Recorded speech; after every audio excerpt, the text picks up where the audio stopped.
गुरु ब्रह्म महिमा अलेख शरण। नमस्कार दर्शक वृंद, आपण मानंकु आजिर राशिफल कार्यक्रम मु एस कुमार स्वागत जनाऊँगी। प्रतिदिन निजर राशिफल जानिबा पाई गुरुकृपा यूट्यूब चैनल को सब्सक्राइब करंतु और पाखरे थिबा बेल आइकन को प्रेस करी ऑल नोटिफिकेशन ऑन करी दियंतु, जहा फଳରେ आमे जेतेबेले वीडियो अपलोड करिवो प्रथमे आपण वीडियो देखि पारिबे। आमर यही वीडियो रे आपण संपूर्ण पंचांग सहित मेष ठारू मीन पर्यंत 12 गोटी राशिर राशिफल विषय रे जानि पारिबे। वीडियो को दयाकरी शेष पर्यंत देखंतु। वीडियोटी भल लागिथिले वीडियो को लाइक करंतु एवं आपणक प्रियजन पाखु शेयर करी जणांतु। एबे आसंतु जानिबा आज दिनर संपूर्ण पंचांग विषय। आज 2025 मसीहा डिसेम्बर मास 25 तारीख गुरुवार, दिल्ली स्वराब्द सन 1433 साल, स्वाधीन भारताब्द 79 वर्ष, महिमाद 198 वर्ष। उत्कल गजपति श्री श्री गजपति दिव्यसिंह देव महाराजांकर 69 अंक।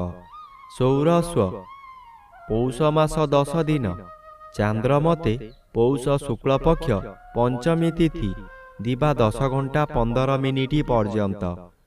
आजिर सूर्योदय विरजा क्षेत्र को 6 घंटा 20 मिनिट, धनु लग्न एकदंड 33 लिता गते उदय। आजिर सूर्यास्त विरजा क्षेत्र को 5 घंटा 9 मिनिट, मिथुन लग्न एकदंड 46 लिता गते अस्त। आज कुंभचंद्र 60 दंड, शतविशा नक्षत्र शेष रात्रि 5 घंटा 31 मिनिट पर्यंत। आज जन्मित शिशुर कुंभ राशि, शूद्रवर्ण, दानवगण, शेष रात्रि 5 घंटा 31 मिनिट गते नरगण। आज मृत व्यक्तिर शेष रात्रि 5 घंटा 31 मिनिट गते एकपाद पुष्कर दोष। निषिद्ध खाद्य आज बेल भोजन निषेध अटे। दिवा 10 घंटा 15 मिनिट गते निम्ब भोजन निषेध अटे। आजिर अमृत जोग प्रातरु दिवा 7 घंटा 56 मिनिट मध्य, दिवा 2 घंटा 30 मिनिट गते अपराह्न 3 घंटा 56 मिनिट मध्य, संध्या 5 घंटा 56 मिनिट गते रात्रि 9 घंटा 9 मिनिट मध्य, रात्रि 11 घंटा 32 मिनिट गते 2 घंटा 45 मिनिट मध्य एवं शेष रात्रि 3 घंटा 33 मिनिट गते 6 घंटा 21 मिनिट मध्य। आजिर महेंद्र जोग नाही। आजिर काल बेला एवं बार बेला अपराह्न 3 घंटा 20 मिनिट गते 5 घंटा 9 मिनिट मध्य। आजिर काल रात्रि रात्रि 11 घंटा 10 मिनिट गते 1 घंटा 4 मिनिट मध्य। आजिर राहु काल दिवा 1 घंटा 30 मिनिट ठारू अपराह्न 3 घंटा मध्य। आज मिथुन राशि और मीन राशिर घात चंद्र, तुला राशिर घात नक्षत्र, दिवा 10 घंटा 15 मिनिट गते मेष राशि और कर्कट राशिर घात तिथि, तुला राशि और कुंभ राशिर घात बार। प्रिय बंधुगण, एबे आसंतु जानिबा मेष ठारू मीन पर्यंत 12 गोटी राशिर राशिफल विषय रे। राशिचक्रर प्रथम राशि मेष राशि। आज मेष राशि जन्मित व्यक्ति मानक सकाशे एकादश स्थान रे चंद्र गोचर करुछंती शुभ फल प्रदान करिवे। आज आपण नूतन अलंकार मान व्यवहार करिवे। परिवार आपणकु सपोर्ट करिवो। आपण बहु दिनरु जेउ कार्य सकाशे अपेक्षा करिथिले ताहा आज निश्चय पूरण हेबो। कोनोसी ऑफिसरक साक्षात पाउ नथुले, एबे तांको सहित साक्षात हेबो। तांको सहयोगरे आपण बहु नूतन काम पाई उपकृत हेबे। एबे आसंतु जानिबा राशिचक्रर द्वितीय राशि वृष राशि विषय रे। आज वृष राशि जन्मित व्यक्ति मानक सकाशे 10म स्थान रे चंद्र गोचर करुछंती शुभ फल प्रदान करिवे। आपणक कर्म क्षेत्र रे उच्चतर पाह्याकु उन्नीत हेबे। एही समय रे नूतन कर्म मध्य मिलिबो। जे कोनोसी काम करंतु तहिरे सफलता मिलिबो। उपरिस्थ ऑफिसरଙ୍କ ଠାରୁ प्रशंसा मान मिलिबो। प्रतिष्ठा लाभ करिवे। ଆପଣଙ୍କ କାର୍ଯ୍ୟ ଦେଖି ସାଥୀ କର୍ମଚାରୀମାନେ ଆପଣଙ୍କୁ ଅନୁକରଣ କରିବେ ଓ ସଫଳତାର ସୂତ୍ର ଶିକ୍ଷା କରିବେ। ଏବେ ଆସନ୍ତୁ ଜାଣିବା ରାଶିଚକ୍ରର ତୃତୀୟ ରାଶି ମିଥୁନ ରାଶି ବିଷୟରେ। ଆଜି ମିଥୁନ ରାଶି ଜନ୍ମିତ ବ୍ୟକ୍ତିମାନଙ୍କ ସକାଶେ ଘାତଚନ୍ଦ୍ର ଭୋଗ ହେଉଥିବାରୁ ହଠାତ୍ ବିପଦ ସମୁଦ୍ର ଜୁଆର ପରି ମାଡ଼ି ଆସିବ। ଆପଣ କିଛି ଜାଣିବା ପୂର୍ବରୁ ସବୁ ସାରି ଦେଇଥିବ। କୌଣସି କାରଣ ନଥାଇ ସ୍ୱାମୀ ସ୍ତ୍ରୀଙ୍କ ମଧ୍ୟରେ ଫାଟ ସୃଷ୍ଟି ହେବ। ଆପଣ ସାବଧାନ କିମ୍ବା ନୀରବ ନ ରହିଲେ ଏହା ବୃହତକାର ହୋଇ ଜୀବନର ଦିଗ ବଦଳାଇ ଦେବ। ପରିବାର ମଧ୍ୟରେ ପିତାପୁତ୍ର କଳହ ହେବ କିମ୍ବା ପିତୃହାନି ଘଟିପାରେ। କେବଳ ଆପଣଙ୍କ ଧର୍ମବଳ ଏଥିରୁ ରକ୍ଷା କରିପାରିବ। ଏବେ ଆସନ୍ତୁ ଜାଣିବା ରାଶିଚକ୍ରର ଚତୁର୍ଥ ରାଶି କର୍କଟ ରାଶି ବିଷୟରେ। ଆଜି କର୍କଟ ରାଶି ଜନ୍ମିତ ବ୍ୟକ୍ତିମାନଙ୍କ ସକାଶେ ଅଷ୍ଟମ ସ୍ଥାନରେ ଚନ୍ଦ୍ରଗୋଚର କରୁଥିବାରୁ ଅତି ଅଶୁଭ ଫଳ ପ୍ରଦାନ କରିବେ। ଏହି ସମୟରେ ଆପଣ ଯେଉଁ ସ୍ଥାନକୁ ଯିବେ ସେଠାରେ କଳହ ହେବ। ବିଭିନ୍ନ ପ୍ରକାର କ୍ଷତି ହୋଇ ଆପଣଙ୍କର ମଥା ବିଚଳିତ ହୋଇଯିବ। ରାସ୍ତାରେ ଯିବା ସମୟରେ ଆପଣ ଅନ୍ୟମନସ୍କ ହୋଇପାରନ୍ତି। ସାବଧାନ ନ ରହିଲେ ଯାନବାହନ ଦୁର୍ଘଟଣାକୁ ଏଡ଼ାଇ ଦେଇ ହେବ ନାହିଁ। ଏହି ସମୟରେ ଆପଣଙ୍କୁ ଗରମ ଜ୍ୱର ମଧ୍ୟ ହୋଇପାରେ।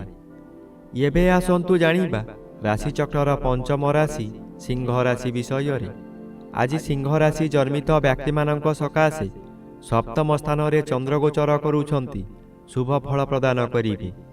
ଏହି ସମୟରେ ଚାକିରି ନ ପାଉଥିବା ବ୍ୟକ୍ତି ଚାକିରି ପାଇପାରନ୍ତି। ଚାକିରି କରୁଥିବା ବ୍ୟକ୍ତିମାନଙ୍କର ପଦୋନ୍ନତି ହୋଇପାରେ। ବ୍ୟବସାୟ କରୁଥିବା ବ୍ୟକ୍ତି ଅଧିକ ବ୍ୟବସାୟକୁ ବୃଦ୍ଧି କରିପାରନ୍ତି। ଉତ୍ତମ ରୂପେ ବ୍ୟବସାୟ ଚାଲିବ। ଆଶାଠାରୁ ଅଧିକ ଲାଭ କରିବେ। ପରିବାରକୁ ନୂତନ ବନ୍ଧୁ ଆସିପାରନ୍ତି। ଅବିବାହିତ ମାନଙ୍କର ବିବାହ ପ୍ରସ୍ତାବ ଆସିପାରେ। ଏବେ ଆସନ୍ତୁ ଜାଣିବା ରାଶିଚକ୍ରର ଷଷ୍ଠ ରାଶି କନ୍ୟା ରାଶି ବିଷୟରେ। ଆଜି କନ୍ୟା ରାଶି ଜନ୍ମିତ ବ୍ୟକ୍ତିମାନଙ୍କ ସକାଶେ ଷଷ୍ଠ ସ୍ଥାନରେ ଚନ୍ଦ୍ରଗୋଚର କରୁଛନ୍ତି ଶୁଭ ଫଳ ପ୍ରଦାନ କରିବେ। ଆପଣଙ୍କ ପରିବାର ମଧ୍ୟରେ ହସ ଖୁସିର ଉତ୍ତମ ବାତାବରଣ ଖେଳିଯିବ। ବିଗତ ଦିନମାନଙ୍କରେ ଆପଣ ପ୍ରତ୍ୟେକ କାର୍ଯ୍ୟରେ ଫେଲ୍ ମାରିଥିଲେ। ଏବେ ଯେଉଁ କାର୍ଯ୍ୟ କରିବାକୁ ଆଗ୍ରହ ପ୍ରକାଶ କରିବେ ତହିଁରେ ସଫଳତା ନିଶ୍ଚୟ ମିଳିବ। ଷଷ୍ଠ ଚନ୍ଦ୍ର ଆର୍ଥିକ ଦୃଷ୍ଟିରେ ଉନ୍ନତି ଆଣେ। ଆପଣ ଯେଉଁ ବ୍ୟବସାୟ କରୁଛନ୍ତି ତହିଁରେ ଆଶାଠାରୁ ଅଧିକ ଆୟ କରିବେ। ଏବେ ଆସନ୍ତୁ ଜାଣିବା ରାଶିଚକ୍ରର ସପ୍ତମ ରାଶି ତୁଳା ରାଶି ବିଷୟରେ। ଆଜି ତୁଳା ରାଶି ଜନ୍ମିତ ବ୍ୟକ୍ତିମାନଙ୍କ ସକାଶେ ପଞ୍ଚମ ଚନ୍ଦ୍ର ଓ ତୃତୀୟ ରବି ଉଭୟ ଅନ୍ୟ ଗ୍ରହ ଦ୍ୱାରା ବାଧାପ୍ରାପ୍ତ ଅଛନ୍ତି। ଅଶୁଭ ଫଳ ପ୍ରଦାନ କରିବେ। ଘାତବାର ଓ ଘାତ ନକ୍ଷତ୍ର ଅଶୁଭକୁ ବୃଦ୍ଧି କରାଇବ।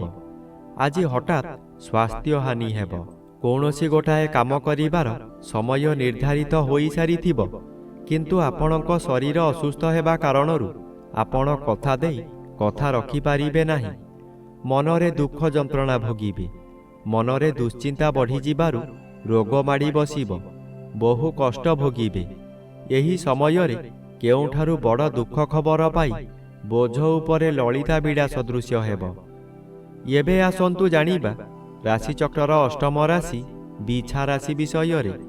ଆଜି ବିଛା ରାଶି ଜନ୍ମିତ ବ୍ୟକ୍ତିମାନଙ୍କ ସକାଶେ ଚତୁର୍ଥ ସ୍ଥାନରେ ଚନ୍ଦ୍ରଗୋଚର କରୁଛନ୍ତି ଅଶୁଭ ଫଳ ପ୍ରଦାନ କରିବେ। ଆପଣ ଅର୍ଥ ସକାଶେ ବିକଳ ହୋଇ ଚତୁର୍ଦିଗ ଭ୍ରମଣ କରିବେ, କିନ୍ତୁ କୌଣସି ସୁଫଳ ମିଳିବ ନାହିଁ। କଥାରେ ଅଛି ଯେଣେ ଇଚ୍ଛା ତେଣେ ଯା, କର୍ମ ଘେନି ବୁଲୁଥା।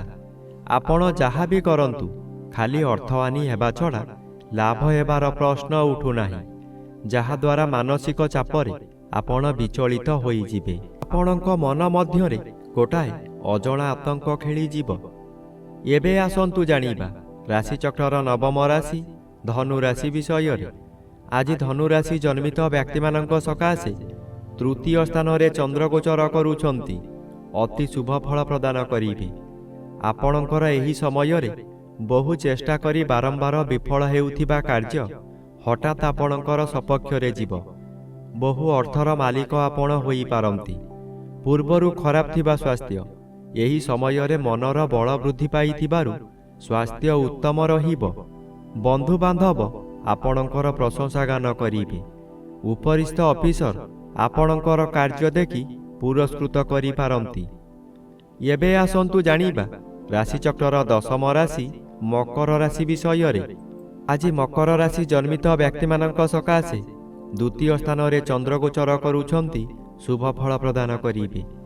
ଆପଣଙ୍କୁ କିଛି ବ୍ୟକ୍ତି ଅସହଯୋଗ କରୁଥିବା ସ୍ଥଳେ ଅନ୍ୟ କିଛି ବ୍ୟକ୍ତି ସହଯୋଗର ହାତ ବଢ଼ାଇ ଆପଣଙ୍କୁ ଉଚ୍ଚକୁ ଉଠାଇ ନେବେ।